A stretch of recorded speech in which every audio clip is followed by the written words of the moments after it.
चलिए आज बात करते हैं दो अनाथों आस्था और यूनो के एक जबरदस्त सफर की। ये दोनों एक दूर दराज के गांव से निकलकर राजधानी पहुंचते हैं और इनका सपना एक ही है, विजर्ड किंग बनना, यानी इस राज्य का सबसे ताकतवर जादूगर। लेकिन ये सपना लगभग नामुमकिन सा लगता है।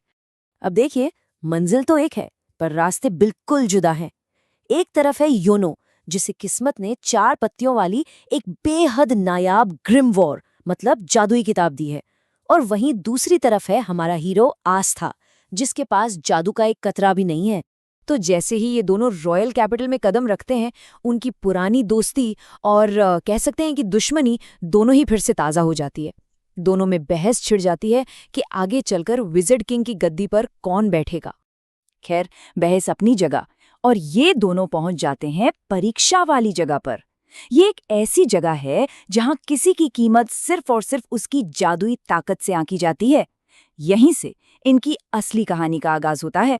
सोचिए, पहली आजमाइश तो हवा में ही तैर रही है। पूरा मैदान एंटी बर्ड से भरा पड़ा है। ये कोई आम पक्षी नहीं है। इनकी एक खास आदत है। ये उन लोगों की तरफ खिंचे चले आते हैं जिनके पास या तो जादू बहुत कम है या फिर बिल्कुल नहीं है। और यहाँ दोनों के बीच का फर्क एकदम साफ हो जाता है। जो कि जादुई शक्तियों से लबरेज है, उसके आसपास एक भी पक्षी नहीं भटकता। और आस्था, उसे तो ये पक्षी झुंड बनाकर घेर लेते हैं।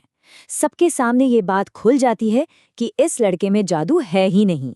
इसी भीड़ और हंगामे के बीच आस्था की टक्कर होती है यामी सुकेहीरो से। ये ब्लैक बुल स्क्वाड के बदनाम और बहुत ही पावरफुल कैप्टन है। यामी का डरावना अंदाज और उनके ये शब्द आस्था को जैसे हिलाकर रख देते हैं। अब इस पूरी परीक्षा को जज कौन कर रहा है? राज्य के 9 सबसे शक्तिशाली मैजिक नाइट स्क्वाड के कैप्टन्स। ये वो लोग हैं जो यहाँ नए और होनहार टैलेंट को ढूंढने आए हैं। मतलब ये कोई मामूली लोग नहीं है। तो परीक्षा का पहला ऑफिशियल टेस्ट शुरू होता है, और ये बहुत ही बेसिक है। झाड़ू पर उड़ना। सुनने में तो बड़ा आसान लगता है ना। कोई भी जादूगर जो अपनी पावर कंट्रोल कर सकता है, ये काम कर लेगा। लेकिन नतीजे कुछ और ही कहते हैं। यूनो तो बड़ी आसानी से हवा में उड़ जाता है, पर आस्था, वो अपनी झाड़ू को 1 इंच भी नहीं उठा पाता। वो सिर्फ इस टेस्ट में ही नहीं, बल्कि हर शुरुआती टेस्ट में बुरी तरह से फेल हो जाता है।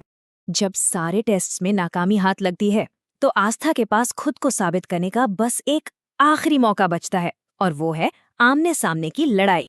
तभी सेके नाम का एक घमंडी जादूगर आस्था को अपना अपोनेंट चुनता है।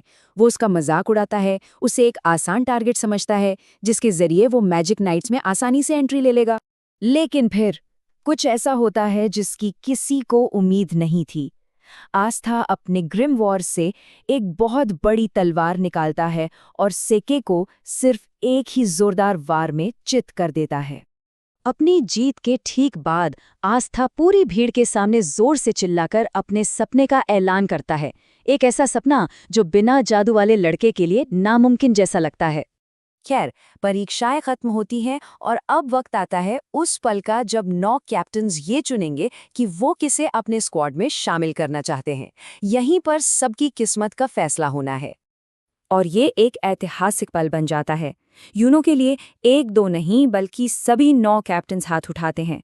आखिर में यूनो सबसे बड़े और प्रतिष्ठित स्क्वाड गोल्डन डॉन को चुनता है। यूनो की इस शानदार जीत के बाद एक अजीब सा सन्नाटा छा जाता है।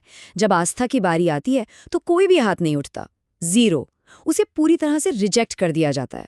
जब आस्था पूरी तरह से निराश और हारा हुआ खड़ा है, कैप्टन यामी आगे बढ़ते हैं और सीधा उसके सामने आके खड़े हो जाते हैं। माहौल में एक अलग ही टेंशन भर जाती है। यामी आस्था के सपने पर ही सवाल उठा देते हैं।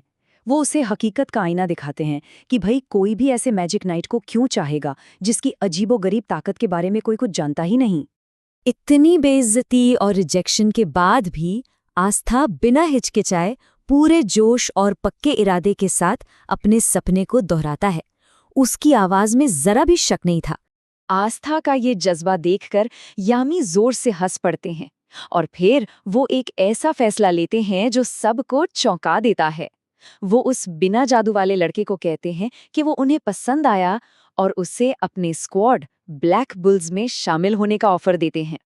तो अब जब आस्था और यूनो दोनों ही मैजिक नाइट स्क्वाड का हिस्सा बन चुके हैं, विज़र्ड किंग बनने की उनकी असली जंग अब जाकर शुरू हुई है। और यहीं से दोनों के रास्ते पूरी तरह अलग हो जाते हैं। यूनो किंगडम के सबसे बेहतरीन स्क्वाड में जाता है और आस्था वो किंगडम के सबसे बदनाम और कहें तो सबसे बेकार स्क्वाड का हिस्सा बनता है। और एक मैजिक नाइट के तौर पर आस्था का सफर शुरू होता है ब्लैक बुल्स के अजीबो-गरीब उथल-पुथल से भरे हेडक्वार्टर्स में एक जोरदार और धमाकेदार स्वागत के साथ। तो सवाल ये उठता है, एक है जादू का शहंशाह और दूसरा है एंटी मैजिक का खिलाड़ी। इन दोनों के ये अलग-अलग सफर क्लोवर किंगडम का भविष्य कैसे तय करेंगे? और आखिर में विज़र्ड किंग कौन बनेगा?